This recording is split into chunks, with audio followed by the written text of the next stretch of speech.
Sehingga dalam hal ini komunikasi antara KBRI dan masyarakat tetap terjaga. Kami juga berupaya melakukan pertemuan rutin dengan kelompok masyarakat dalam rangka untuk saling exchange information guna mengakses keadaan yang ada. Oke, Pak Dubes, jadi untuk saat ini ketika Qatar akhirnya ikut terdampak ya Pak dengan konflik yang terjadi saat ini, situasi di sana itu apakah berpengaruh terhadap atau terpengaruh misalnya infrastruktur, pasokan listrik atau juga gas begitu Pak?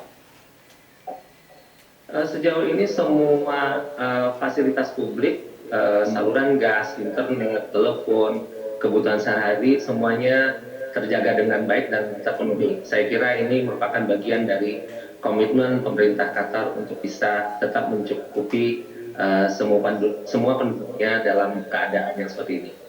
Oke, kalau ruang udara bagaimana Pak? Sampai kapan ditutup? Ruang udara sejauh ini masih ditutup. Saya kira pemerintah Qatar dalam ini akan selalu mengakses hari per hari. Biasanya akan ada pemberitahuan setiap pagi, mungkin sekitar jam 9 mengenai keadaan ruang udara dan keadaan services di misalnya Bandara Hamad. Jadi kita tunggu saja bagaimana perkembangannya. Oke, ada informasi Wamenham stranded di sana Pak, itu bagaimana perkembangannya?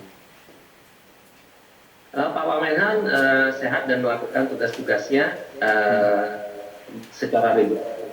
Jadi saya kira yang penting beliau sehat dan semua warga negara Indonesia di Qatar termasuk yang stranded juga dalam keadaan yang baik. Oke, Pak Dubes, yang juga sedang ramai di Indonesia itu adalah berkenan dengan umroh ya Pak, sempat terdampak ini dengan perang ini. Apakah ada data yang kemudian masuk ke kedubes kita di Qatar Pak berkenan dengan jemaah yang stranded di sana? Ya memang kami mencatat ada beberapa jamaah umroh yang stranded di Qatar. Kami kemarin sempat juga mendatangi salah satunya yang ditempatkan di salah satu hotel. Yang jelas airline yang memiliki airline Qatar Airways bisa dikatakan sangat baik dalam menangani semua passengers yang ada. Oke, namun tetap dipantau oleh kedutaan begitu Pak ya? Oh ya, tentu harus dipantau. Terutama kan kalau ada keperluan yang mendesak, misalnya ada yang perlu akses obat-obatan dan sebagainya. Makanya itu tadi hotline 24 jam dan juga kontak. Bahkan kontak kepada saya langsung juga kami terbuka untuk itu. Oke. Sehingga bisa dipenuhi keperluannya apabila ada yang mendesak.